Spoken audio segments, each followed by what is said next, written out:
ሰላም ጤና ይስጥልን አድማጭ ተመልካቾቻችን የአማራ አንድነት ድምፅ ነው። ሳምንታዊ ፕሮግራማችን ይዘን ቀርበናል። የዛሬው ውይይታችን ወቅታዊ አበይት ጉዳዮችን የምንዳሰስበት ይሆናል። የዘወትር ተባባሪያችን መስፍን አማን የአማራ ዓለም አቀፍ ትብብር የህዝብ ግንኙነት ክፍል ኃላፊ ስለምትሰጠን ጊዜ እናመሰግናለን። እንኳን ደህና መጣ።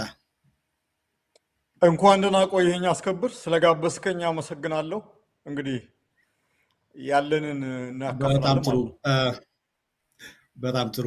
ይሄ ወቅት ወይም ይሄ ሳምንት ያለፉት ሳምንታት በጣም በርካታ ጉዳዮች ዓለም አቀፋዊ ቀጠናዊና ሀገራዊ ጉዳዮች የተከሰቱበት ወቅት ነው መስፍን። አንዱ ወቅታዊ ጉዳይ ፕሮፌሰር አስራት ወልደየስ 27ኛ ሙት ዓመት የሚከበርበት ወቅት ነው። አንተ ፖለቲካ የጀመርክበት መላው አማራ ህዝብ ድርጅት የወጣቶች ክፍል በነበርክበት ጊዜ ፕሮፌሰር አስራት ወልደየስ የድርጅቱ መሪ ነበሩ። በኋላ በርካታ ዓመታት በእስር ማቀው ሕክምና ተከልክለው ኦልሞስት ለህልፈታቸው ሲቃረብ ነው ከእስር ቤት ወጥተው በውጭ ሀገር ሄደው ሕክምና ላይ ያሉ ያረፉትና እስኪ ስለ ፕሮፌሰር አስራት ውስታ ምን አይነት ሰው ነበሩ? በዛ ወቅት የነበረውን በተለይ የቀብር ስነስርዓታቸውና የእሳቸው ህልፈትና በወቅቱ የነበረውን የፖለቲካ ትኩሳት እናስታውስ መስፍን። በጣም አመሰግናለሁ። የሚገርም ነገር 27 ዓመት በጣም በቃ የሆነ ሲባል ራሱ በጣም ያስደነግጣል አይደል? ወደኋላ ሄደ 27 ዓመት መሙላቱ አሁንም ድረስ እንትኑ አለ፣ ይሄ ትውስታው አለ ጭንቅላቴ ውስጥ ቀርቷል። የቀብር ስነ ስርዓቱ ከቦሌ ጀምሮ አቀባበሉን ስናደርግ እንዴት እንደነበረ እስካሁን ድረስ አይጠፋኝም። የነበረን ኮሚትመንት ዝናብ ይዘንብ ነበር ይመስለኛል የዛን ጊዜ እና እያለቀስን እየዘመርን እልህ ይዞን ነው። በቃ ይሄ አንድ መዝሙር ነበር፣ የታጋይ ድምፅ ይጮሃል ከመቃብር ትግሉን አፋፍም ይላል አደራ ይጠይቃል የኛም ትግል ይቆላል ጀግናው ሚል አንድ መዝሙር ነበር። የአስራት ድምፅ ይጮሃል እያልን ከቦሌ ጀምሮ እስከ መኖሪያ ቤታቸው ድረስ ነበር እንትን ያለው። ከዛ በኋላ ደግሞ ቤታቸው ጠዋት ጸሎተ ፍታቱ ካለቀ በኋላ ወደ ስላሴ ቤተክርስቲያን ሲያመራ በመንገዱ በሙሉ በቃ የሚገርም በጣም ወጣቶች በተለያየ እኔ አንድ ብሎክ መራ ነበረ የዛን ጊዜ እንደ ሰልፍ በለው አጅበን አስካይናቸውን እያለቀስን እየዘመርን እንሄድ ነበርና በጣም ስሜት ይነካ ነበር። በቃ መሪያችን ናቸው እንትን ያደርግ ነበር። ፕሮፌሰር አስራት የዛን ቀን መጀመሪያ የዛን ቀን የሆነው ነገር ልጨርስልን።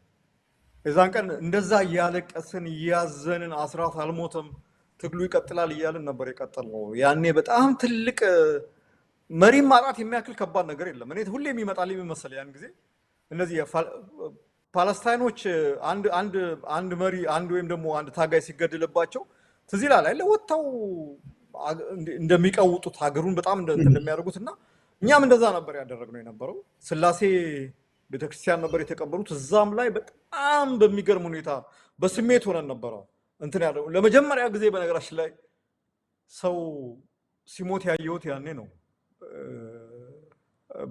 በዚህ አጋጣሚ ላንሳው የዛን ቀን እንደዚህ በጣም ሁላችንም ይዞን በቃ በጣም እንትን ነበር እና አንድ ወጣት ልጅ ነው አስራት አልሞተም እያለ በአንድ ፓትሮል መኪና የቆሙ የወያኔ ታጣቂዎች ነበሩና ፊት ለፊታቸው ሄዶ ይጮህ ነበረ እና አይ ቲንክ እንደዚህ ይታየኛል ለኔ በጣም ላይክ 10 ሜትር ምናምን ርቀት ነው እና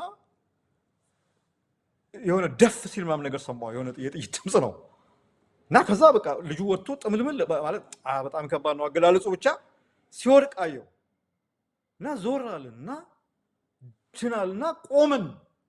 ልጁ ወደቀ እና ሮጠን ወደሱ ጋር እንትን ስንል ወደ ሰማይ ተጨማሪ ተኮሰ። ከዛ እንደገና ተኮሰና እንዳለ መተው አባረሩና በህይወቴ ባይዞ በጣም ከማረሳቸው ቀኖች አንዱ ነው። የማረሳው አንደኛው የአስራት ቀብር ስለሆነ ነው። ሁለተኛው ሰው እንደዚህ ሲሞት ሊተራሊ በግልጽ ሰው ሲሞት ያየሁት የመጀመሪያ ጊዜ ነው። በነገራችን ላይ ያ ልጅ ያ በጥይት ተሞቶ ሲወድቅ ያየሁት ልጅ የማን ቤተሰብ እንደሆነ በነገር በጣም ትገረማለህ። ወንድማገኝ ጋሹን ታውቀዋለህ? እሳት ውስጥ የሚሰራው ወንድማገኝ ጋሹ የሱ ሚስት ወንድም ነው። አለማንተ መልሶ ይባላል። በጣም ከኛ ራሱ ያንስ ነበር ያኔም እና እሱ ልጅ ነበርና እሱ ልጅ እንትን አለ። በቃ ተነገጥን፣ ተረባረብን። ከዛ እንደገና ደግሞ ተበታተንን ጥይት ሲተኩሱ። ከዛ እኛን ማሳደድ ጀምሮ ይሄ አድማ በታኝ የሚባለው ነገር መጣና ትዝ ይለኛል ግባተ መሬቱ ሲፈጸም ራሱ እያለቀስን እንጮህ ነበር። እልህ ይዞን የነበረው ነው። በቃ ይሄ አልተሸነፍንም አለን፣ መሪያችን ቢሞትም ትግሉ ይቀጥላል የሚለው ስሜት እንትን ነበረ እና እሱ ነው። ፕሮፌሰር አስራት እንዴት ነበሩ ላልከው ፕሮፌሰር አስራት ማለት ምን መሰለ፣ ይሄ ኢትዮጵያ በሆነ በአንድ በአስቸጋሪ ወቅት ላይ የተገኙ ሰው ናቸው። የቁርጥ ቀን ሰው የሚባል ነገር አለ በእኛ ሀገር ባህል።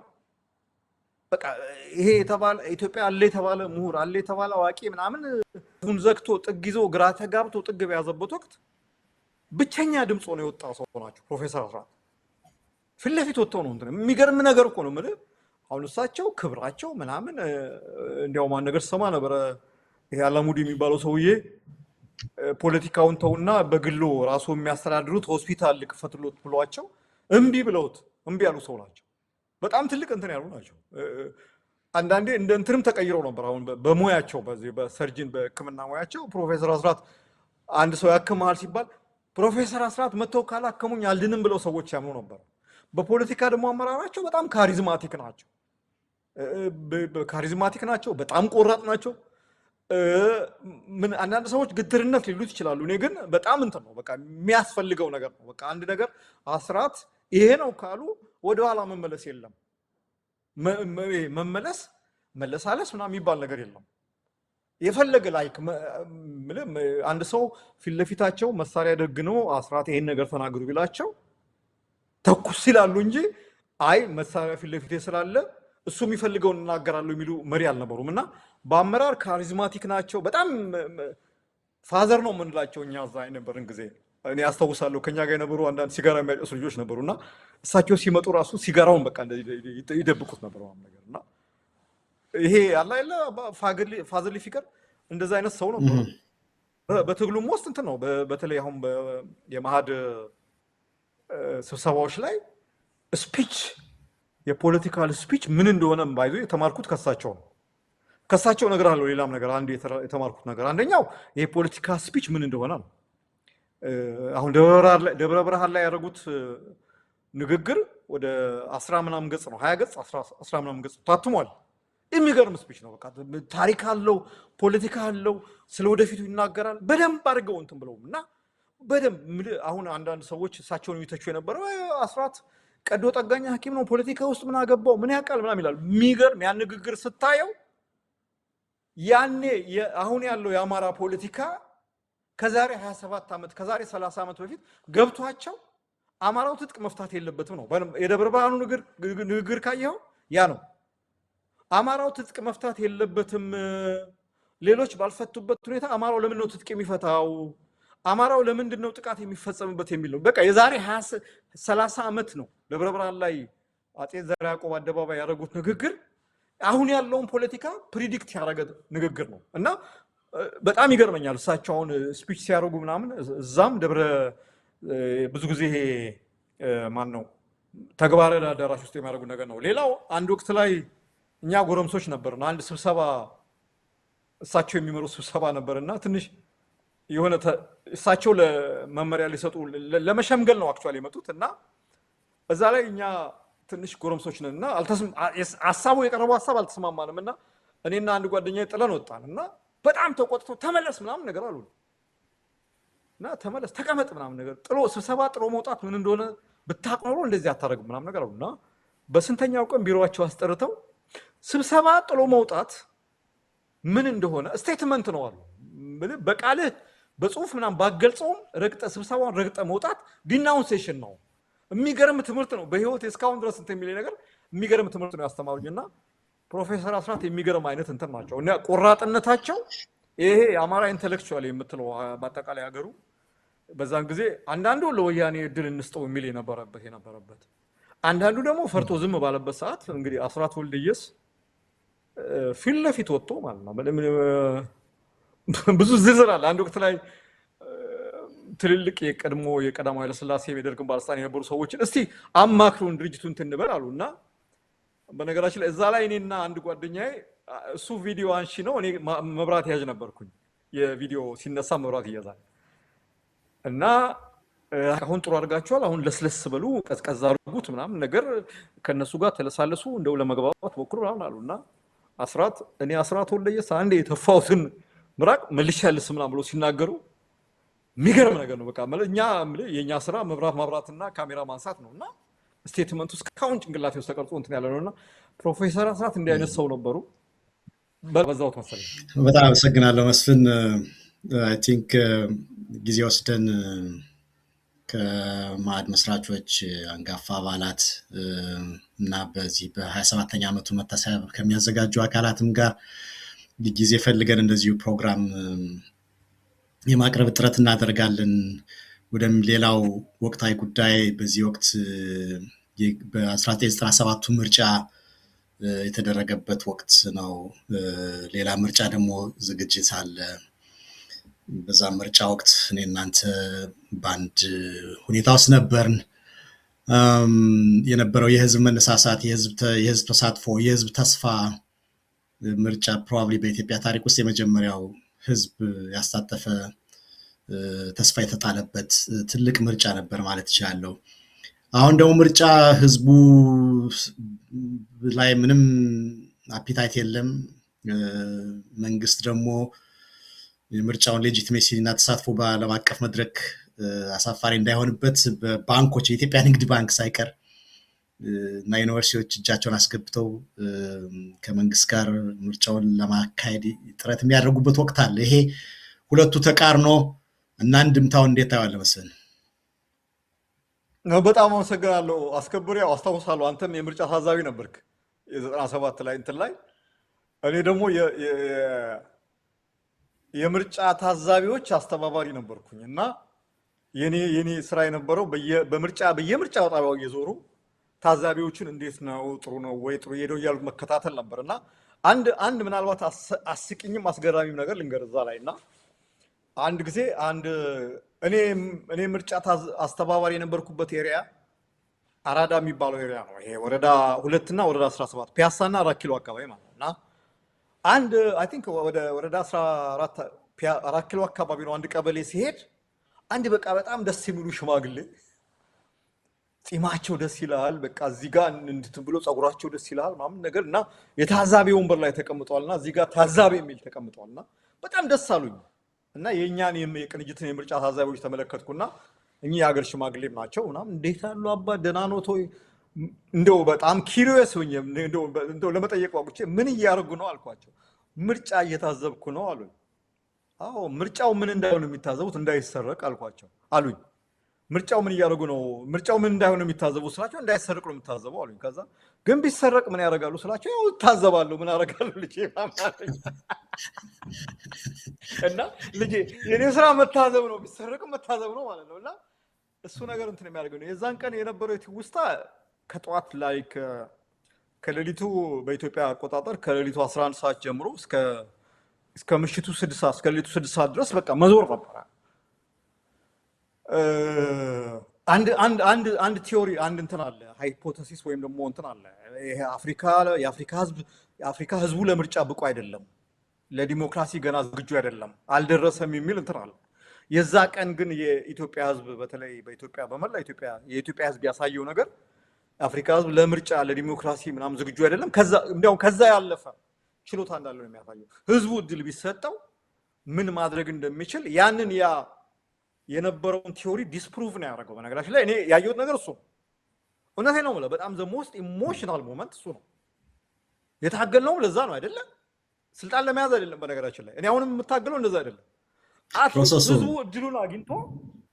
ህዝቡ እድሉን አግኝቶ የፈለገው እንዲመርጥ ማድረግ ነው እኔ ባይዞ እሱ ነው በቃ በጣም ደስ የሚል ነገር ስልጣን ኪሎ ገብቼ 6 ኪሎ ተሰቅዬ ምናምን አይደለም በቃ ይሄ ህዝብ እድሉን አግኝቶ በምርጫ ድምጹን መርጦ ያ የሚፈልገው የመረጠው እንትን ስልጣን ላይ የሚወጣበት ሁኔታ ሲሆን ማየት ነው የዛን ቀን የሆነው ነገር ያ ነው ባይዞ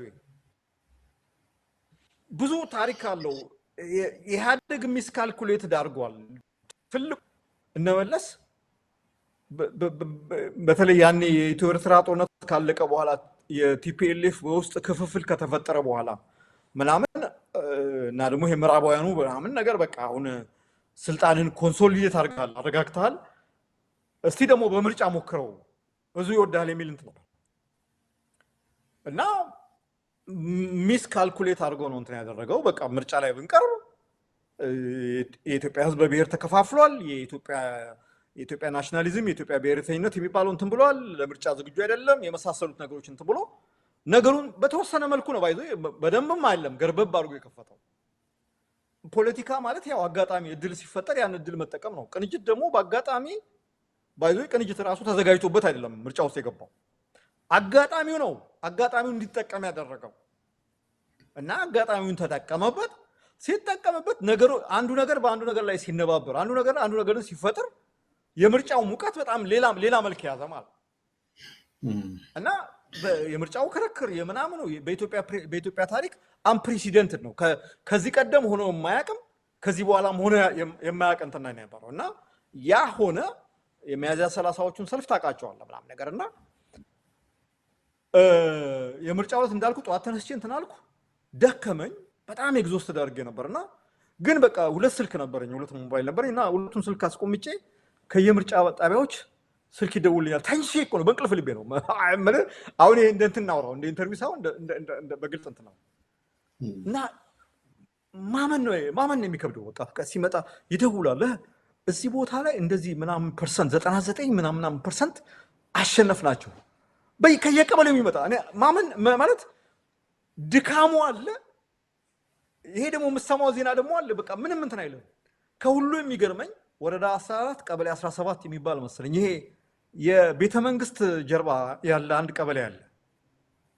ያ ቀበሌ የጥይት ቤት የሚባለው ምናልባት ብዙ ሰው ሊያውቀው ይችላል እና የመንግስት ቅልብ ጦር የሚኖርበት የሰፈረበት ቦታ ነው። እንዲያውም የመንግስት ቅልብ ጦር የምርጫ ካርድ አውጥቶ እዛ ጋር ስለሚመርጥ እዛ ጋር እንሸነፋለን ብዬ እኔ ማለት በቃ ይሄ እንደዚህ ምርጫ ታሊ ስንሰራ አውጥቼው ነበር እና እዛ የነበረው ልጅ ደወልልኝ፣ መስፍኔ ምናምን ዘረርና ቾኮ ምናምን አለኝ። ምን የቀለድክ እንዲያውም ነው አልኩት። ዘረርናቸው በቃ የሉም ምናምን እንዴት ስለው አለ። እኔ የገረመኝ መስፍን አለኝ እዛ አለ 1000 ነው 2000 የሚል ቅብ እንትን አጋዚ ሰራዊት አለ አለኝ። ቢያንስ ኢህአዴግ እዛ ከቀበሌው ነዋሪ 4000 ነው ምናምን ነው፣ ግማሹ ኢህአዴግ ይወስዳል ብዬ አስቤ ነበር አለ። ግን አለ እነሱም እኛን የመረጡት መሰለኝ አለ 90% ነው ያሸነፍናቸው አለ። ልነግርህ አልችልም ላይ ማለት እንትኑ ይሄ ድካሙ በቃ ጠፋ ነው የምልህ። ከዛ በቃ እኔ አልቻልኩም፣ ትንሽ ናፕ ለመውሰድ ሞከርኩ። ጠዋት ተነሳው፣ ጓደኞቼ ጋር መደዋወል ጀመርን፣ በአካል ተገናኘን፣ ታሊ መስራት ጀመርን። የምርጫውን የአዲስ አበባን የምርጫ ማፕ አውጥተን በቃ ይሄ እዚህ ቦታ ስናየው አሜዚንግ ማለት እኔ ማለት አንዳንዴ በቃ የሆነ የምትጠራጠረው ነገር አለ እንዴ? ኧረ ነገር ይሄ አይሆንም፣ ኧረ ድገሙ፣ ይሄን ቼክ አድርጉ፣ ኧረ ይሄ ነገር እንትን ይሆናል ምናምን ነገር አለ የሚል ነገር ነው እና የሚገርም ታሪካዊ ነገር። በነገራችን ላይ ህወሓት እነመለስ ያንን የምርጫውን ውጤት ተቀብለው ያንን አጋጣሚ ቢያሳልፉ ኖሮ አሁን በነገራችን ላይ ሐውልት ልናቆምላቸው እንችል ነበር። ለምን እንደሆነ ታውቃለህ? እነዚህ ሰዎች በትጥቅ ትግል ስልጣን ይዘው በዲሞክራሲያዊ እንትን ምርጫ ስልጣን ለማስረከብ ፈቃደኛ ሆኑ ተብሎ እውነቴን ነው የምልህ የትግራይ ልሂቃን ዛሬ ምዕራብ ትግራይ ተወሰደብን ጄኖሳይድ ተፈጸመ ምናምን እያሉ የሚያለቃቅሱት ትልቅ ክብር እኔ ራሴ ፐርሰናሊ ትልቅ ክብር እንሰጣቸው ነበር። ያን ጊዜ የነበረውን አትሊስት አዲስ አበባ ላይ በትክክል መሸነፋቸውን ተቀብለው የህዝቡን ዲሞክራሲያዊ ውሳኔ ተቀብለው የነበረውን አኮሞዴት ለማድረግ ቢዘጋጁ ኖሮ ዛሬ ሐውልት እናቆምላቸው ነበር። ግን አልሆነም። ዶክተር ብርሃኑ እና በጣም ማለት እንትን ነው። ወደዚህኛው ስንመጣ እኔ የምልህ አሁን አንዳንዴ ለንጽጽር የሚቀርብ ነገር አለ። ለንጽጽር አይቀርብም። ከእኔ የምልህ አሁን ከኢትዮጵያ ወደ 1000 ኪሎ ሜትር ማይል ርቀት ነው ያለሁት። ግን በየቀኑ ልበልህ እችላለሁ፣ በየሰዓቱ መረጃዎች ይመጡ ይደርሱኛል እና ከዛ ጋር የሚነጻጸር እንትን የለውም። አንደኛ ብልጽግና እንትኑም የለውም። ባይዞ በጣም ይገርመኛል። አሁን አማራ ክልል አካባቢ አንዳንድ ቦታዎች ሲሰማ የምርጫ ሰዎች የተመዘገቡበት ካርድ ራሱ እናስቀምጥላችሁ ተብሎ የለም። በምርጫ ታሪክ በዓለም ላይ በምርጫ ታሪክ እንደዚህ አይነት ማጭበርበር ምን ብዙ ጊዜ ምርጫ የሚጨበረበረው ኮሮጆ ላይ ነው አይደለ? የሆነ ኮሮጆ ሲቆጠር ተጨማሪ ካርድ ጨምረ አምታተ ምናምን ትንትላለህ። ይሄኛው እኮ የለም፣ ድርቅ ያለ ማጭበርበር ነው። ሁለተኛ ደግሞ ፖለቲካል ስፔሱ ራሱ ኢነብሊንግ አይደለም። የምርጫ ለማካሄድ ምቹ የፖለቲካ ምህዳር የፖለቲካ ተዋሶ የተዘጋ። በዚህ ሁኔታ ውስጥ ምርጫ አካሄደን ለውጥ እናካሄዳለን ምናምን ነገር የሚባለው ነገር እኔ ለንጽጽር አይቀርቡም ለማለት ነው። ይሄን ለማለት ነው። አስከብር ሶሪ። አመሰግናለሁ መስፍን። ከአሁን በፊት የሚደረጉ ምርጫዎች የምርጫውን አውትካም ነበር ለመለወጥ ጥረት የሚደረገው። አሁን ሂደቱን ነው የሚጨበረበረው እና በዛ ወቅት ደግሞ ቅድም ህወሓት በሰላማዊ ስልጣን ሽግግር በማድረግ ያገኘ የነበረውን ታሪክ ይኖረው የነበረውን ትልቅ ቦታ ስታነሳ በምርጫ ወቅት ትዝ ይለኛል ዶክተር ብርሃኑ መለስ ዜናዊ እንደኛም ውጭ ቆሞ በህዝብ ጋር ሆኖ ህዝብ ዘንድ ቆሞ እንደኛ ሲጋራ ማጨስ ይችላል እያሉ ሲናገሩ ትዝ ይለኛል። አዲስ አበባ ዩኒቨርሲቲ ተማሪዎች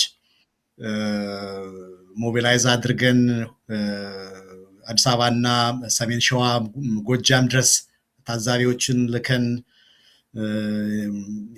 ቅንጅት የተደረገው የዩኒቨርሲቲ ተማሪዎች ድጋፍ እኔ ወደ 19 ታዛቢ ስለነበርኩ አንዲት ምርጫ ጣቢያ ላይ ስቲክ አድርጌ ስለነበር የምርጫውን ውጤት እና አውትካሙን ያወቅኩት ቆጠራ አልቆ ስንወጣ ነው። ከዛ በፊት ለሚዲያም ምንም ለሰውም ጋር እንገናኝም ምንም የምናውቅበት መንገድ አልነበረም። ከዛ በኋላ የተነሳው አዲስ አበባ ዩኒቨርሲቲ ተማሪዎች ተቃውሞና እኔ እናንተ ሰንዳፋ ተገናኘን። ሰንዳፋ ነው የተገናኘ ነው። እናንተ ሰንዳፋ ከምርጫው በኋላ የተገናኘ ነው። ሰንዳፋ እስር ቤት ውስጥ ተገናኘን። ሰኔ 1 የሆነውን እኔ እናንተ ያወቅነው ከእስር ቤት ስንወጣ ነው። እስር ቤት ውስጥ ሚዲያ አክሰስ ስላልነበረን ምን እንደተፈጠረ አናውቅም። የመጀመሪያዎቹ ታሳሪዎች ነን በነገራችን ላይ እናንተ። እኔ አሁን በቅንጅት ደረጃ የመጀመሪያው እስረኛ እኔ ነበርኩ። እናንተ ቀድመኛል ኦልሬዲ። እናንተን እኮ ሰንዳፋ ነው ያገኘኋቸው። ስገባ ነው ሰንዳፋ አስከብራለሁ። የዩኒቨርሲቲ ተማሪዎች ሁለታችን የደረ መረቃ ተማሪዎች ነበር። ሞር ከዩኒቨርሲቲው አመፅ ጋር በተያያዘ ነው እናንተ የታሰር ነው እንጂ በቅንጅት ላይ ሀገር አቀፍ በሆነ ደረጃ ገና አንዳንድ ቦታዎች እንደው ምርጫ እንዲደገም ምናምን የሚል ሂደቶች ነበሩ። የካርተር ማዕከል እና የአውሮፓ ህብረት ታዛቢዎች አክቲቭሊ የተሳተፉበት ሁኔታ ስለነበር በፖለቲካ ፓርቲዎች ላይ መንግስት በዛ ጊዜ እርምጃ አልወሰደም ነበር እና በተማሪዎቻችን የታሰረው እናንተ። ኤኒዌይስ ያ ሂደት በኢትዮጵያ ታሪክ ውስጥ በኢትዮጵያ ፖለቲካ ተሳትፎ ውስጥ ፓርቲዎች ቢተባበሩ በህዝብ ዘንድ ተቀባይነት ሊያገኙ እንደሚችሉ የኢትዮጵያ ህዝብ ምን ሲሟላ ምን አይነት ድጋፍ ሊያደርግ እንደሚችል ትልቅ ታሪክ የሰጠ በኢትዮጵያ ፖለቲካ ውስጥ አንድ ክስተት ነው ብዬ አስባለሁ። ያ ወቅት ወደ ሌላ ጉዳይ እንሻገር መስፍን። እንደዛ ሁኔታዎች በስፋት ብንሄድባቸው በጣም ደስ ይለኛል። ያለፍንባቸው የትውስታዎቻችን ስለሆኑ ግን ከሰዓት አንፃር ቆሰቆስከኝ እኮ ስማ። ሌላው እንግዲህ ወቅታዊ ጉዳይ የኢትዮጵያ መንግስት ወይ ደግሞ የአሜሪካ መንግስት በቀይ ባህር አካባቢ በኤርትራ መንግስትና ከኢትዮጵያ መንግስት ጋር ግንኙነቶችን አድርጎ የኢትዮጵያ መንግስት ከአሜሪካ መንግስት ጋር በጸጥታ ጉዳዮች ላይ ግንኙነታቸውን ለማደስ ተስማሙ የሚል ሁኔታዎች አሉ። ሁለቱ የኤርትራ ጉዳይና የኢትዮጵያን ጉዳይ አይ ዶንት ኖ የአሜሪካ መንግስት እንዴት ያን ኤሪያ ማኔጅ ሊያደርገው እንዳሰበ አላውቅም። የበለጠ አንተ ትረዳዋለህ ብዬ አስባለሁ። በሁለቱ ሀገራት እና የአሜሪካ ግንኙነት የብልጽግና ካድሬዎች ያው በራሳቸው እንደሚመች አድርገው ነው ዜናዎችን የሚያቀርቧቸው። ግን ምንድነው ኤግዛክትሊ የሆነው? ለአካባቢው መረጋጋት ወይም ለአካባቢው ጥቅም አለው ወይስ ደግሞ ምን ይዞ ይመጣል ብለህ ታስባለህ? የአሜሪካ በቀይ ባህር በኩል ያላትን ፍላጎት የማንሰራራት ጉዳይ ይመስለኛል። እስኪ እሱን እንዳሰው መስለን ነው። ምንድነው ባለው ምን ይሉታል? ቴክቶኒክ ቼንጅ ይሉታል። በጣም የሆነ መሬት አንቀጥቅጥ የሆነ የጂኦፖለቲካል መናጋት ነው። በአፍሪካም በአፍሪካ ቀንድም በዓለም ደረጃ ማለት በተለይ የኢራኑ ጦርነት አሜሪካኖቹ ልክ አሁን የቬኔዙዌላውን ፕሬዝዳንት ኒኮላ ማዱሮን የሆነ ከቤተ መንግስት ካልጋው ላይ ወስደው ምናምን ማስረስ ሲችሉ ቀላል መስሏቸው ኢራን ውስጥ ገቡ። ግን ኢራን ውስጥ አናዘር ካንትሪ ኢራን የራሷ ስልጣኔ ያላት ጠንካራ የህዝብ ድጋፍ ያለው መንግስት በጣም ጠንካራ የሆነ ስር የሰደደ እንትን ያለበት መንግስት ነው። ነው ባናና ሪፐብሊክ ዝም ብሎ ደካማ እንትን አይደለም። እና ኢራን በጣም ሰስቴንድ ማድረግ ችሏል። እምልህ አሁን ባለው ሁኔታ ሁሉም ሰው የሚናገረው ነገር ነው። ኢራን አሸንፋለች፣ ኢራን አሸነፈች ነው የሚባለው። ምክንያቱም ኢራን ደካማ አቅም አንድ ሀያልና አንድ ደካማ ተፋልመው ሀያሉ ደካማው ማሸነፍ ካልቻለ ነው ሀያሉ ተሸነፈ ደካማው ሰርቫይቭ አሸነፈ የሚባለው። እንደ ቬትናም ያን ሁላ ያ ኤግዛክትሊ ራሳቸውን ሰስቴን ማድረግ ሰርቫይቭ ማድረግ እንትን ብለዋል። እና ያን ማድረግ ብቻ አይደለም አሁን በአጠቃላይ የጦርነቱ ዓላማ ይሄ ጦርነት ሲጀመር አሜሪካኖቹ የስርዓት ለውጥ ሪጅም ቼንጅ የሚሉትን ዓላማ ይዞ ገብተው አሁን ከዛ በጣም የተለየ ሌላ አጀንዳ ሆኗል። የሆርሙዝ ሰልጥን ማስከፈት ማለት ነው። የሆርሙዝ ሰልጥ ደግሞ ምንድነው በዓለም ላይ በንግድ እንትን ይሄ ምንድን ባለው የጠርሙስ አንገት ታውቃለህ አይደል? የጠርሙስ አንገት ወይም ደግሞ ማነቆ ማለት ነው። እንቅ አድርገው የያዙት እንዲያውም የኒውክሌር መሳሪያ ከሚገነቡ ይሄንን ነገር ቢቆጣጠሩ ይሻላቸዋል። ይሄም ማለት በዓለም ላይ በአጠቃላይ የኢኮኖሚ መናጋትን እየፈጠረ ዓለምን ብቻ ሳይሆን አሜሪካንም ጭምር አደጋ ውስጥ እየከተተ ያለ ነገር ሆነ። ያ ብቻ አይደለም። ኢራን ደግሞ ሌላ ተቀጸላ ወይም ደግሞ ፕሮክሲ ፓወር ኃይሎች አሉት እንደ ሁቲ የመኖች ምናምኖች ነው። እና ስለዚህ ተጨማሪ ደግሞ አሜሪካ ላይ ወይም ደግሞ ምዕራቡ ዓለም ላይ ጫና ለመፍጠር የስትሬት ኦፍ ባቤል መንደብ እሱንን ብትዘጋው ሌላ ቀውስ ይፈጠራል የሚል ትልቅ ስጋት ተፈጠረ። ስለዚህ ጂኦፖለቲካሊ አንድ ነገር ማድረግ አለብን፣ ፕሪኤምፕቲቭሊ ቀድመን መከላከል አለብን ብለው አሜሪካኖቹ እርምጃ መውሰድ ጀመሩ ማለት ነው። እና በዚህ ሂደት ሲያዩ እኔ ጀስትም ብዬ ሃይፖቴቲካሊ በግምት እንትን ሳደርግ የአሜሪካን ጂኦፖለቲካል የውጭ ግንኙነት ባለመጣው እንደዚህ የአፍሪካ ቀንድን የቀይ ባህርን ምናምን ካርታ ሲያዩ እንዴ እዚህ ጋር እኮ ኤርትራ 1000 ኪሎ ሜትር ምናምን ነገር የቀይ ባህር ተዋሳኝ ሀገር ነች። ስለዚህ ኤርትራን ብንይዝ የሁቲዎችን እንትን ተጽዕኖ በዚህ መንገድ መቀነስ እንችላለን ብለው እንትን አደረጉ ማለት ነው። ስለዚህ እስካሁን አሜሪካ በኤርትራ ላይ ይዛው የነበረውን ጠንከር ያለ አቋም ማለት ነው በጣም እንትን ያለ አቋም ለዘብ የማድረግ ነገር ነው። ለዘብ የማድረግ ነገር ብቻ ሳይሆን ግንኙነቱን ኖርማላይዝ የማድረግ ወደ መደበኛ ግንኙነት የመመለስ እንቅስቃሴ ውስጥ ገባች ማለት ነው። አየህ እዚህ ጋር ነው ትልቁ አድቫንቴጅ። ይሄ እንትን ላይ በጂኦፖለቲክስ ላይ ላንድ ፓወር የሚባልና ሲ ፓወር የሚባል ነገር አለ። በመሬት ላይ ጉልበት ያላቸውና የባህር ሱፐር ፓወርስ የሚባሉ አሉ። እና አንተ የባህር አክሰስ ከሌለህ የባህርን መውጫ መንገድ ከሌለህ ምናምን አንተ ያለ ጉልበትን ማሳየት የምትችለው በመሬት ላይ ብቻ ነው። ኢትዮጵያ አሁን ባለው ሁኔታ ባላት አቅም የባህር መውጫ ስለሌላት ባህር ስለሌላት ጉልበቷ ልታሳይ የምትችለው ምናልባት አልሸባብ ላይ ወይም የሰላም አስከባሪ በመሆን በምናምን ነገር ነው እንጂ ባህር ላይ ያለውን ሁኔታ የመቆጣጠር አቅም የላት። ከዛ ይልቅ ኤርትራ ትንሽ ሀገርም ብትሆን ባህሩ ላይ ተጽዕኖ የመፍጠር አቅም አላት። ስለዚህ አሜሪካኖቹ አሁን ያለው ደግሞ የአሜሪካ አስተዳደር ይሄ በጣም ለረጅም ጊዜ ምናምን እንዲህ አይነት ግቦች ምናምን አስቀምጦ የሚንቀሳቀስ አይደለም። የአጭር ጊዜ ትልሞችን ግብ አስቀምጦ የሚንቀሳቀስ ነው። ስለዚህ ሲያየው ኤርትራ ጠቃሚ ሀገር ሆና ተገኘች እና ስለዚህ በተቻለ መጠን አሁን ኤርትራን አፕሮች የማድረግ ነገር ኤርትራን እንትን የማድረግ ነገር ነው። አሁን የውጭ ማዕቀቡ ይነሳል ተብሏል። የኤርትራ ላይ የተጣሉ ማዕቀቦች ይነሳሉ ተብሎ ይጠበቃል። ኤርትራ ላይ የተጣሉ የጦር መሳሪያ የመሳሰሉት ማዕቀቦች ይነሳሉ። ፕላስ ደግሞ ኤርትራን እንደ አንድ ፕሮክሲ ስቴት እንደ አንድ የቀይ ባህርን ስርዓት ለማስያዝ የምትጠቀም ስቴት ሊሆን ይችላል። ምናልባት ከዚህ ጀርባ የግብፅ እጅ የለበትም ብሎ ለመናገር በጣም ከባድ ነው። የግብፅና የሳውዲ አረቢያ እጅ ማለት አብይ አህመድን ስታየው አንደኛ በጣም አንታይምሊ ሆነ ምንም ወቅታዊ ያልሆነ የኢትዮጵያ ወደብ ያስፈልጋታል ብሎ ከሶማሌላንድ ጋር ግብግብ ፈጠረ። ከዛ ደግሞ ከኤርትራ ጋር ፈጠረ። እንዲህ አይነት ነገሮችን እንትን አደረገ። አሁን ኢትዮጵያ ምንድነው መሰለ ቨልነረብል ሆነ ተጋላጭ ሆነች አሁን ባለው ሁኔታ ማለት ቢኮዝ አንደኛ ከጎረቤቶቿ ጋር ጥሩ ግንኙነት የላትም።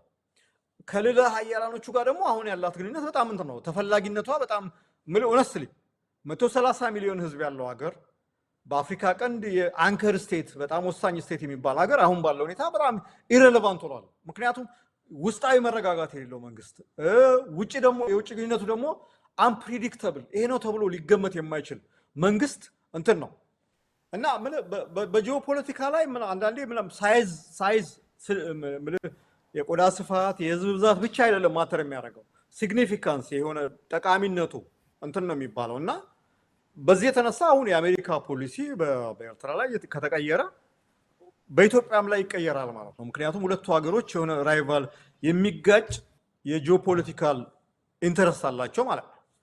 ለዚህ ደግሞ ትልቁ እንትን አሁን አብይ አህመድ በጣም ኮንቲኒየስሊ የሚሰራቸው ስህተቶች በተከታታይ የሚሰራቸው ስህተቶች ለዚህ ትልቅ አስተዋጽኦ አድርገዋል። ኢትዮጵያን ያላትን የዲፕሎማሲ ታሪክ ያላትን አቅም ፖቴንሻል የህዝብ ብዛት የቆዳ ስፋት ከዚህ ቀደም የነበራትን ታሪክ በሙሉ የሚንል እንትን ነው። ከጎረቤቶች ሀገሮች ጋር በሙሉ ችግር ውስጥ ነው ያለው። በውስጥ ደግሞ ዋናው ነገር እሱ ነው። እሱ የሚያዩት ነው። አንተ ውስጥን ሳታረጋጋ ሌላ ጎረቤት ሀገር ሰላም አስከባሪ ትሆናለህ ብለህ እንትን የሚባል አይደለም እና ትልቅ የሆነ ቴክቶኒክ የሆነ የጂኦፖለቲካ ለውጥ እያየን ያለ ነው። ይሄ ወዴት ይሄዳል የሚለው ጊዜ ነው ራሱ የሚወስነው። ግን አሁን ባለው ሁኔታ ኢትዮጵያ በጣም አደገኛ አስጊ ሁኔታ ውስጥ ነው ያለችው። ሌሎቹ ጎረቤቶቿ ደግሞ በጣም ፌቨራብል የሆነ በጣም ለነሱ የሚጠቅም ሁኔታ ውስጥ ነው ያሉት እና ለዚህ ደግሞ ትልቁ እንትን ምንድነው በጣም አስተዋይ መሪ የላትም። በደንብ ጨዋታውን በደንብ አድርጎ የሚጫወት መሪ ስለሌላት ኢትዮጵያ እንዲህ አይነት እንትን ውስጥ ገብታለች ለማለት ነው። አስከብር እውነት ነው። አይ ዶንት ኖ አሁን ያኔ ቀጠና እንግዲህ እንደ አማራጭ የቀይ ባህርን ቀጠና በመካከለኛው ምስራቅ ባለው ተለዋዋጭ እና አስቸጋሪ ሁኔታ ውስጥ የቀይ ባህርን ኤሪያን ለመጠቀም ካስፈለገ የብልጽግና መንግስት ስለዚህ ምንም አይነት ቀጠናውን የሚያናጋ እርምጃ እንዳይወስድ ትዕዛዝ ይተላለፍለታል ማለት ነው። ሊተራሊ በሶማሌ በምታደርገው ጉዳይ በዚህ በምንም ጥያቄ የለውም። ኢትዮጵያ በመካከለኛው ምስራቅ በመካከለኛው ዘመን ዘይላን ምናምን ድረስ የተዘረጋውን ኢትዮጵያ ከምጽዋ እስከ ዘይላ የሚደርሰው የኢትዮጵያ የባህር በር ወይም አክሰስ ቱ ዘ ሲ አጣች። በኋላ ጅቡቲ ሄደች። በኋላ ደግሞ በራሳችን መንግስት የአሰብንም አንፈልግም ብለን ለኤርትራ አሳልፈን ሰጠን። አሁን ተመልሰን እንደገና ክሌም የምናደርግበት ወቅት ላይ ነው ያለው። በዚህ ሁኔታ ውስጥ ያሉት አማራጮች ሰላማዊና ዓለም አቀፍ ሕግ የተከተለ ወይም ደግሞ በኃይል የሚሉ አማራጮች አሉ። በሰላማዊና ዲፕሎማሲያዊ መንገድ የተከተለ የሚለውን ሁኔታ ላይ ብቃት ያለው በዓለም አቀፍ መድረክ ተሰሚነት ያለው የሚፈራ መንግስት የለንም። የተናቀ መንግስት ነው። በሀገር ቤትም በውጭ ሀገርም የጠቅላይ ሚኒስትር አብይን መንግስት እንደ መንግስት የሚቆጥረው ኃይል የለም። በኤርትራ ጋር እንዳየው ነው። በዚህ የመንግስት ቁመና ኢትዮጵያ የባህር በር የማግኘት እድሏ ምን ያክል እንደሆነ ልናየው እንችላለን። ሌላው ኤርትራ የዱባይ የምንድነው የግብፅና የሳውዲ አረቢያ ድጋፍ አላት። አሜሪካ ከግብፅ ጋር ያላትን ግንኙነት የምናውቀው ነው። ከሳውዲ አረቢያ ጋር ያላትን ግንኙነት የምናውቀው ነው። የአብይ የዱባይ ወይም የዩኤኢ ምንድነው የዱባይ ነው ድጋፍ የአረብ ኤሚሬትስ ሳተላይት ነው። እነሱ ደግሞ በኢራን ከፍተኛ ድብደባ እየደረሰባቸው ራሳቸውን የመከላከል ሁኔታ ውስጥ ነው ያሉት። በዚህ ወቅት አብይ ምን አይነት ድጋፍ ሊያገኝ እንደሚችል አጠራጣሪ ነው። ስለዚህ ኢትዮጵያ በዚህ በአሜሪካ ኢንተርቬንሽን ዲስአድቫንቴጅ ነው የምትሆነው፣ ተጠቃሚ አትሆንም። ጉዳት ነው የሚያመዝል ማለት ነው። ምክንያቱም እና አሜሪካ ከግብፅ እና ከሳውዲ አረቢያ ተጻረው ኢትዮጵያ ጋር ቆመው ኢትዮጵያ የባህር በር እንድታገኝ በኤርትራ ላይ ወይም በቀጠናው ላይ ጫና የሚያሳድሩበት እድል አለ መስፈን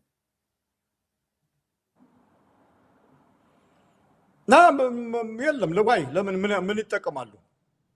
ምንም የለም እኮ ማለት እነ ሳውዲ አረቢያ እነ ምናምን የራሳቸው ኢንትረስት አለ። መጀመሪያውን ኢትዮጵያ ከቀይ ባህር ተዋሳኝነት እንድትወጣ ስራ ሲሰሩ የነበሩ እነሱ ናቸው ያለ ሻቢያን ምናምን ሲደግፉ የነበሩ። አሁን ምንም እንዲፈልጉ የሚያደርጋቸው ነገር የለም። ኢትዮጵያን የሚያዩበት መነጽር በጣም እንትን ያለ ነው። በተለይ ግብጽ ደግሞ በተቻለ መጠን ኢትዮጵያን ሲጀመር ከቀይ ባህር ተዋሳኝነት ማውጣት፣ ቀጥሎ ደግሞ ከአባይ ወንዝ ተጠቃሚነት ሙሉ ለሙሉ መከላከል ነው ትልቁ ስራ። የግብጽ ትልቁ የውጭ ግንኙነት ፖሊሲ ዋና ዓላማ እነዚህ ሁለት አማዶች ናቸው። ስለዚህ ምንም የሚፈልጉበት ነገር የለም።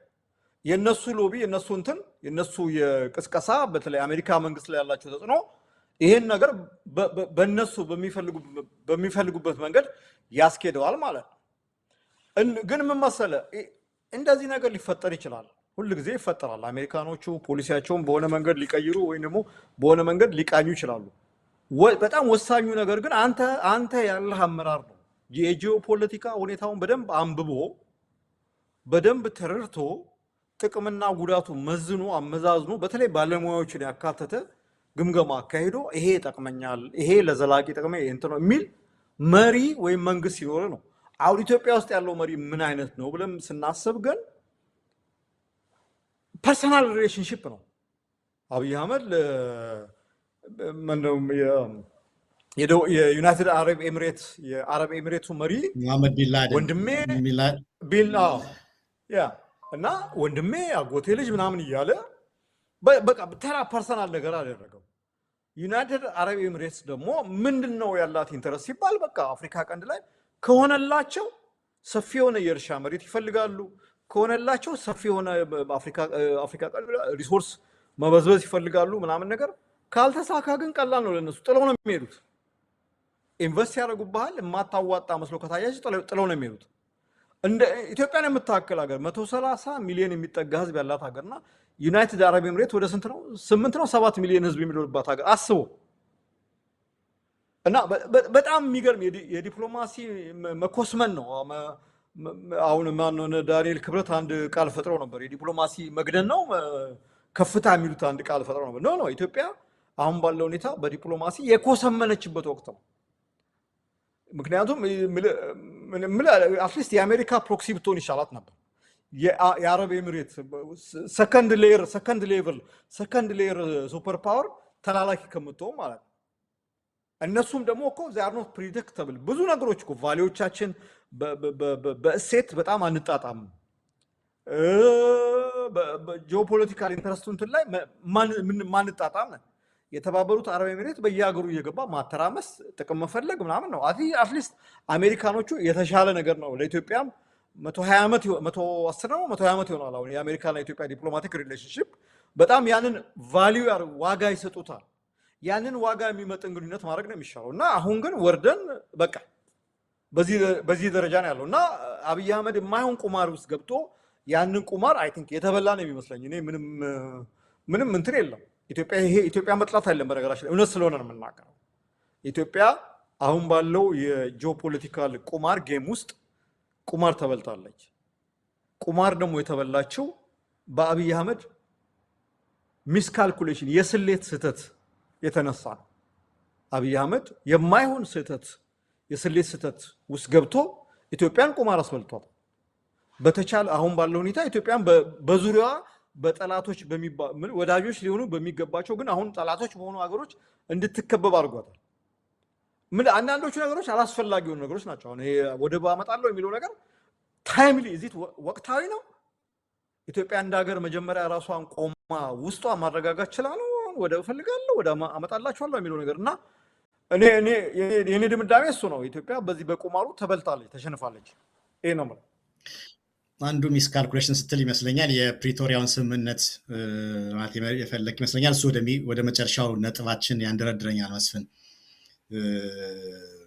ህዝባዊ ወያነ ሓርነት ትግራይ የፕሪቶሪያውን ስምምነት ጥሶ በፕሪቶሪያው ስምምነት የተበተነውን ፓርላማ የክልል ምክር ቤት ሰብስቦ የጀነራል ታደሰ ወረደን ስልጣን ቀምቶ የራሱ መዋቅር እየዘረጋበት ያለው ሁኔታ ነው ያለው። ይህ ሁኔታ ቅድም ካነሳ ነው አካባቢያዊ ወደ ጦርነት ይሄዳሉ። ኤርትራ የህዋትን ሰራዊት እያሰለጠነች ነው። ይፋ ያልሆነ ከአማራ ፋኖ ጋርም እና የህወሓት እና የኤርትራ ግንባር ፈጥረዋል፣ ጦርነት የሚነሳል የሚል አዝማሚያ ነበር። በኋላ የዚህ የኢራን አሜሪካ ጦርነት ሲነሳ የተቀዛቀዘ መሰለ። አሁን ደግሞ ወቅቱን ጠብቆ ፕሮባብሊ ካልኩሌት አድርገው ሊሆን ይችላል ህወሓቶች ይሄን የፕሪቶሪያውን ስምምነት ውድቅ አድርገዋል። በዚህ ሁኔታ ውስጥ ቅድም ካልነው በቀይ ባህር አካባቢ መረጋጋት ከመኖር አንጻር የአሜሪካ ፍላጎት አለ። ወይራዝ ደግሞ ኢትዮጵያ ደግሞ እንደ ሀገር አረኑ ህወሓት አሁን የመገንጠል ነው የህወሓት ለምን እንደሚዋጋ ዲፋይን ለማድረግ ይከብደኛል። የህወሓት እና ኤርትራ አሊያንስ ፈጥረው ከኢትዮጵያ መንግስት ጋር የመዋጋት ሁኔታ ውስጥ ይኖራሉ ወይ? አንደኛ እሱን እንየው። ሁለተኛ ይሄ ደግሞ የአማራ ህዝብ ትግልስ ዕጣ ፈንታው ምን ይሆናል? በዚህ ሁኔታ ውስጥ አጣብቂኝ ውስጥ የሚገባ ይመስለኛል። ህወሓትን እንደ ዘለቄታዊ ጠላት አድርገው የሚያዩ የተወሰኑ የአማራ ህብረተሰብ ክፍል አለ። አይ ከህወሓት ጋር አብረን አብይ ላይ አብይን ማውረድ እና ዲሞክራሲያዊ የሆነ ስርዓት ለመትከል መስራት አለብን የሚሉ ደግሞ ሌላ የአማራ ማህበረሰብ አለ። ይሄ የሁለት አይነት እንትን አለ። ከዛ ባሻገር ግን እንደ ትግሉ ራሱ የአማራ ህዝብ ፋኖ ትግል ምን ያተርፋል ወይ ደግሞ ምን ይከስራል? በዚህ በህወሓት አነሳሽነት የሚኖረው ጦርነት የሚኖር ከሆነ ማዕከላዊ መንግስቱ ከትግራይ ክልላዊ መንግስት ጋር የሚዋጋ ከሆነ ኖ በጣም የተወሳሰበ ነገር ነው። መጀመሪያ ምልህ እኔ አብይ አህመድ ምናምን አብይ አህመድ ስንል ዝም ብለን አለ ምክንያት አይደለም። ይሄ የዚህ ያለፈው የሰሜኑ ጦርነት የሚባለው የዚህ የትግራይ ጦርነት ላይ በተለይ ሶስተኛው ዘመቻ ላይ ህወሓት ሙሉ ለሙሉ ሊያበቃለት የሚችል ኃይል ነበር። በነገራችን ላይ ይሄን በጣም እርግጠኛ ሆኜ የምናገረው ሙሉ ለሙሉ ሊያበቃለት የሚችል ኃይል ነበር። እኔ አይደለም የምናገረው ይሄን ብለው ጌታቸው ረዳ ፕሪቶሪያ ሄደን እነ ደብረጽዮን ያገኘውን ነገር ፈርመና በቃ ይሄን ጦርነት ባገኘው ነገር አስቆምልን፣ ተሸንፈናል፣ ከየጦር ሜዳው የሚመጣው ሪፖርት ጥሩ አይደለም፣ ስለዚህ እንትኑን አስቆምልን ብለው ነው የፈረምኩት ብሎ የተናገረበት ሁኔታ ነው ያለው። በየትኛውም ጦርነት ባይዞ እንዲህ አይነት ዋጋ ከፍለህ የጀመርከውን ነገር ትጨርሳለህ እንጂ ያሸነፍከው ነው ደግሞ ልታሸንፈው የምትችለውን ኃይል ወደ ጠረጴዛ አምጥተህ ተደራድረህ እንደገና ጊዜ ገዝተህ ጊዜ ሰጥተው ጉልበት ተደራጅቶ ጉልበት እንዲያገኝ የምታደርግበት እንትን እድልልም። የአብይ አህመድ ካልኩሌሽን ህወሓትን አዳክሜ የአማራ ኃይሎችን ማስፈራሪያ አደርገዋለሁ ወይም ደግሞ ሌሎች ኃይሎችን ማስፈራሪያ አደርገዋለሁ የሚል ነው። ባይዞ ፒውርሊ እንደዛ ነው የሚያስበው። ያስበውም እንደዛ ነው። በዛን ጊዜ የኤርትራ መንግስት አቋም እናጥፋቸው ነው። ባይዞ በጣም ግልጽ ነበር። ልዩነቱም የተፈጠረው በኢትዮጵያ መንግስትና በኤርትራ መንግስት መካከል ይሄን ባይዞ በግልጽ መናገር አለብን። በኢትዮጵያ መንግስትና በኤርትራ መንግስት መካከል ቅሬታ መፈጠር የተጀመረው ከዛ ወዲህ ነው። ኤርትራ መንግስት አይ እነዚህ ሰዎች ፍጹም መጥፋት አለባቸው ብሎ ያምናል። እነዚህ ደግሞ አይ ቆይ በቃ ሄደን ስምምነት ፈርመን እናደርጋለን። ይሄ ደግሞ እኔም ባይዞ ህወሓት ሙሉ ለሙሉ መጥፋት አለበት ብሎ ከሚያምኑ ሰዎች አንዱ እንትን ነው። ቶክሲክ የሆነ ኃይል ነው። ለኢትዮጵያም ለትግራይ ህዝብም ለአፍሪካ ቀንድም ምንም ገንቢ የሆነ ፖዚቲቭ የሆነ ኮንትሪቢዩሽን አስተዋጽኦ ያደርጋል ብዬ የማምን ሰው ነኝ። ይሄ ኃይል መጥፋት አለበት። ይሄ ማለት የትግራይ ላይ ህዝብ ላይ ጄኖሳይድ ይፈጸም ይሄን የትግራይ ህዝብ ምናምን ይጥፋ ማለት አይደለም። ህወሓት እንደ ድርጅት ናዚ ፓርቲ እንደጠፋ ሁሉ መጥፋት ያለበት ድርጅት ነው። አብይ አህመድ ይሄንን ነገር ያደረገው በቃ ይሄ በሱ ጭንቅላት በሱ ቤት ጥሩ የፖለቲካል ስሌት አስልቶ ኢትዮጵያ ፖለቲካ ውስጥ ሚዛን ፈጥሮ ለመሄድ ነበር። ግን ያው ተመልሶ ህወሓት የራስ ምታት የሆነበት ሁኔታ ነው ያለው። ለኤርትራም በሚገርም ሁኔታ እንዲያውም ነገሮች ተቀይረው ህወሓት ትንፋሽ አግኝቶ ራሱን መልሶ አደራጅቶ ከኤርትራ መንግስት ጋር ይሄ እኮ አፍሪካ ቀንድ አንዳንዴ እኮ ጭንቅላት የሚያሳብድ ነገር እኮ አላይድ ሆኖ አሁን የኢትዮጵያ መንግስት ስጋት የሆነበት ደረጃ ደርሷል። ማን ነው የሚጠየቀው? who is responsible for this? ማንም አይደለም። ህወሓት አይደለም፣ ኤርትራ መንግስት አይደለም፣ አብይ አህመድ ራሱ ነው። አብይ አህመድ ነው። አሜሪካኖቹ ጫናው አርገው ነው ቢባል በነገራችን ላይ የአሜሪካ ጫና ቢበዛ የሆነ ማዕቀብ ምናምን ኤርትራ እንኳን ማዕቀቡን ችላ 30 ዓመት በማዕቀብ ኖራለች። ምንም የሚመጣ ነገር አልነበረም። ሆነ ህወሓት ይሄን ነገር አደረገ እንደምናየው ነው።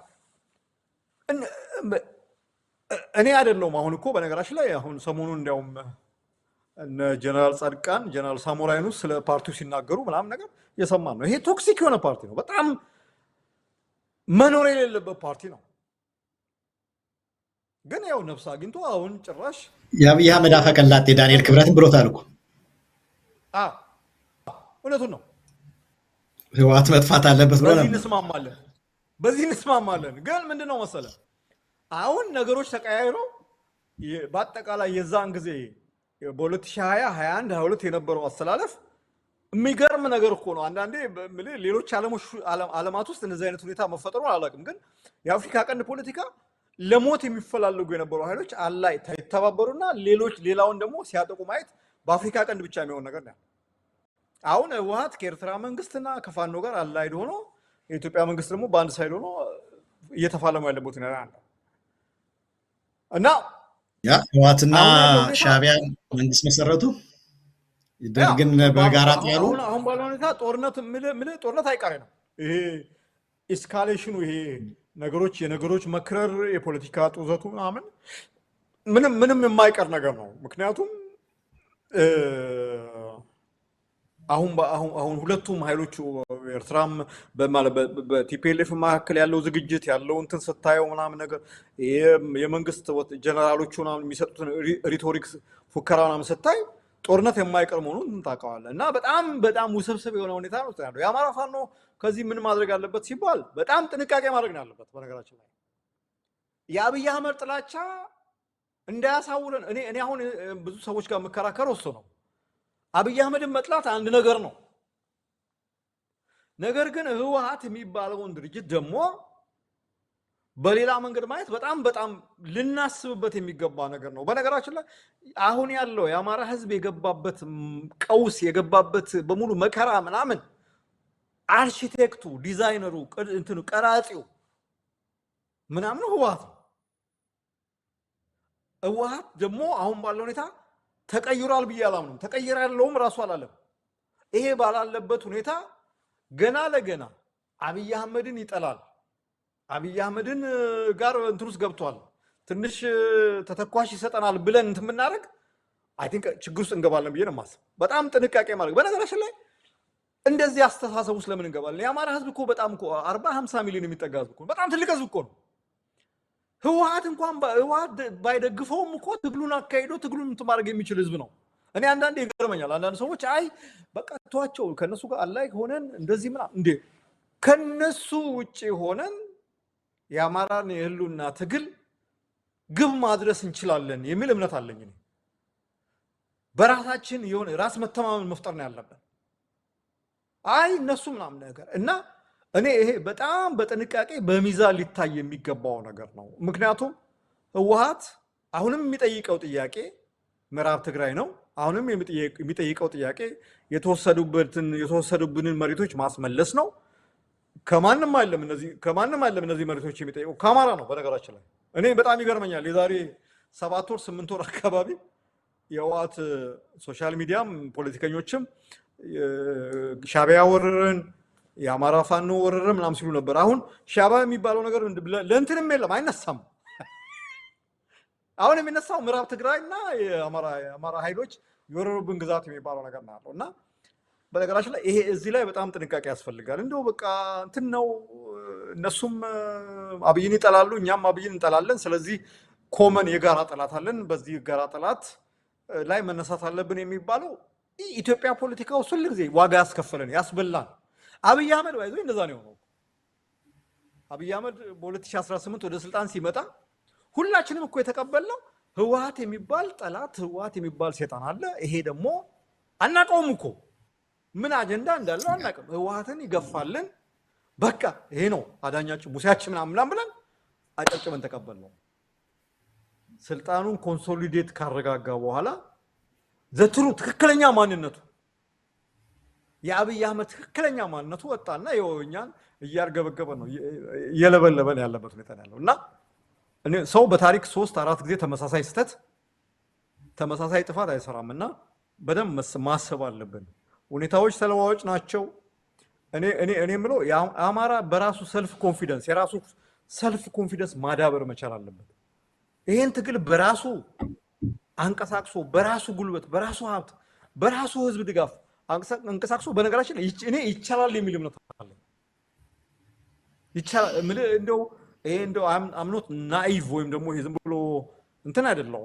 እንደው የአካባቢ የጂኦፖለቲካል የቀጠናው ፖለቲካ ተጽዕኖ አይኖርም የሚል ዝም ብሎ ጭፍን እንትን የለኝም። ነገር ግን ይሄ አንዳንዴ ደግሞ በቃ ልክ በቃ ሌሎች አጋዦች ካላገኘ ከሌሎች ጋር ጥምረት ካልፈጠረን ትግላችን የማይሳካ የሚያስመስል አይነት ነገር ንግግር የሚናገሩ ሰዎች ቢያቆሙ ይሻላልና ይሄን ነው የምለው። መሳይ አስከብር። አመሰግናለሁ መስፍን። እዛ የኛ የሪጅኑን የሚመለከት ስትናገር የፕሮፌሰር ማን ናቸው? አሌክስ ደቫል አረጋይ ናቸው። ማን ነው? አሌክስ ደቫል ነው ኖ የኢትዮጵያ የታሪክ በፕሮፌሰር ያረፉት ማን ነው? ኃይሌ ላሪዮ ወይስ ማን ነው? ወልደ አረጋይ ነው። ወልደ አረጋይ ጋሽ መርድ መርድ ወልደ አረጋይ ጋሽ መርድ ኢትዮጵያ ኢዝ ካንትሪ ኦፍ ፓራዶክስ ሲሉ ነበርና ወያኔና ሻዕቢያ አንድ ሆነው ደርግን ጣሉ። በኋላ ሁለቱ ተባሉ። ኢትዮጵያ እንደገና ይዘዋት ወደ ጦርነት ገቡ። በኋላ በዛ ሰበብ ደግሞ የኢትዮጵያ ተቃዋሚዎች ኤርትራ ሆስት ማድረግ ጀመረች። በኋላ ደግሞ ያ ተቃዋሚው የሆነ የወያኔ ከራሱ ውስጥ ወጥቶ መንግስት ሆነው ወያኔን ሲወጋ ኤርትራ ከኢትዮጵያ መንግስት ጋር ሆና ወያኔን ወጋች። አሁን ደግሞ የኢትዮጵያ መንግስትና ኤርትራ መንግስት አልስማማ ሲሉ ደግሞ ከወጋችው ከህወሓት ጋር ሆና ደግሞ የኢትዮጵያን መንግስት ለመወጋት ያለው እድለኛ ነው ማለት ይቻላል። በተወሰነ መልኩ ኢሳያስ ሁልጊዜ ኢትዮጵያን የሚጠላትን ሀገር የሚወጋበት መንገድ አያጣምና መፍትሄው ላይ ምስማማለሁ። መስፍን ማይት ኢዝ ራይት ነው የምትሉት እናንተ ፖለቲካ ሳይንቲስቶች። የአማራ ህዝብ ጠንካራ የሆነ አደረጃጀት፣ ጠንካራ የሆነ የፖለቲካ አመራር መስርቶ የሚፈራ ኃይል መሆን መቻል አለበት። የተመሰረተው የፋኖ ንቅናቄ አደረጃጀቱን ጨርሶ አሁን አንዳንድ አካባቢዎች ገና መዋቅር ወርታች አልወረደ የሚሉ ሁኔታ ይሰማል። በተለይ በጎጃምና በጎንደር ወሎና ሸዋ ጨርሰዋል የሚሉ ሁኔታዎች አሉ። ይሄን አደረጃጀታቸውን ጨርሰው የፖለቲካ ማኒፌስቶቸውን ክሊር ለኢትዮጵያ ህዝብ እና ለአማራ ህዝብ ገልጸው ምን ሄደው ወደዚህ ነው በዚህ መልኩ አላማችን ወይም ግባችን እንመታለን ብለው በትክክል ቦልድሊ ወጥተው የአማራን ህዝብ በትክክል መምራት ከቻሉ በዛ ቀጠና ውስጥ ወሳኝ የሆነ ሚና የአማራ ህዝብ እንዲኖረው ማድረግ ይቻላል።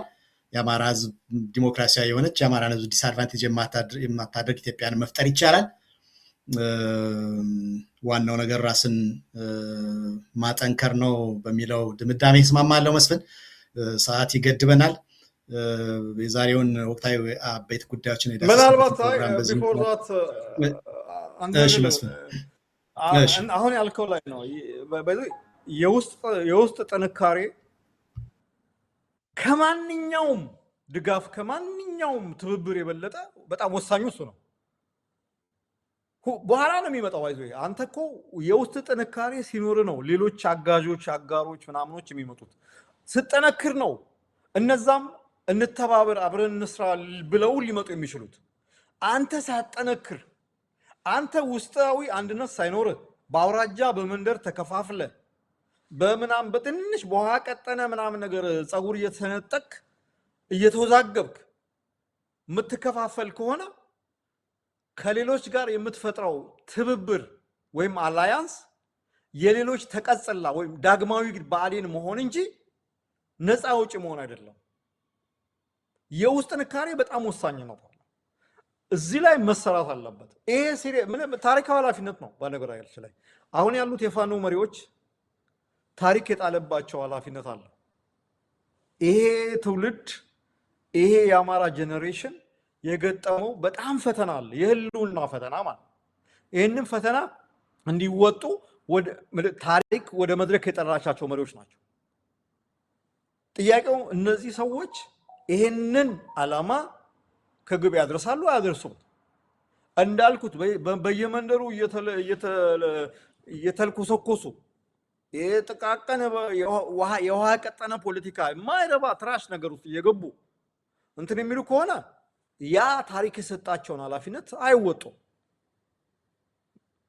ወድቀው ይቀራሉ። ኖ አይ የኛ ዓላማ ታሪካዊ ነው፣ የኛ ዓላማ ዘላቂ ነው፣ የኛ የስልጣን የኛ ፍላጎት ምናምን ከአማራ ህዝብ ትግል ከአማራ ህዝብ ህልውና በታች ነው ብሎ አስበው የሚንቀሳቀሱ ከሆነ ይህንን ትግል አንድ ቦታ ማድረስ ይቻላል። ይህን ነገር በጣም እንትን ማድረግ ያስፈልጋል። አሁን እንሰማለን አንዳንድ ቦታዎች ላይ ሰሜን ሸዋ፣ ወሎ ምናምን አካባቢ ጥሩ ነገሮች ተሰርተዋል። አሁን ጎንደር፣ ጎጃም አካባቢ በጣም ብዙ ነገር ብዙ ኃይል ያለበት እኔ አንዳንዴ አስከብር በጣም የሚገርመኝ ነገር እንዴት ነው ስሰማ የሚገኘው እኮ ወታደር አይደል? የሚገርም ነገር ነው። ይሄንን ነገር እንዴት ነው ወደ ፖለቲካዊ እንትን ትራንስሌት መተርጎም የሚያቅት? አንድነት ስለሌለ ነው። አንድነት በጣም ወሳኝ ነገር ነው። አንድነቱን ማምጣት ካልተቻለ እንትን ነው ውሃ ቅዳ ውሃ መልስ ነው። በነገራችን ላይ ይሄ ነው አሁን ያለፉት 2 ዓመት ከ6 ወራት ምናምን የሆነ ነገር ጥሩ ነው። ፋኖ ተጀመረ፣ ግራስሩት ነው እንትን ተባለ። 2 ድርጅቶች ነበሩ፣ ወደ አንድ ተመጣ። አሁን አንድ ድርጅት ሆነ። ሁሉ ተስፋ የጣለበት ድርጅት ተፈጥሯል። ይሄ አንድ ድርጅት አንድ ሆኖ ስራውን መስራት አለበት። 40 ሚሊዮን 50 ሚሊዮን የሚጠጋ የአማራ ህዝብ ያ ብቻ አይደለም። በነገራችን ላይ የአማራን ትግል ከልብ የሚደግፉ ኢትዮጵያውያኖች አሉ። ሌሎች ብሔሮች ከልብ በሆነ ነው የምልህ። እኔ በጣም እንትን ያልኳቸው ከልብ የሚደግፉ የኢትዮጵያ ልክ አዳኛቸው አድርገው የሚቀበሉ ኢትዮጵያውያኖች አሉ።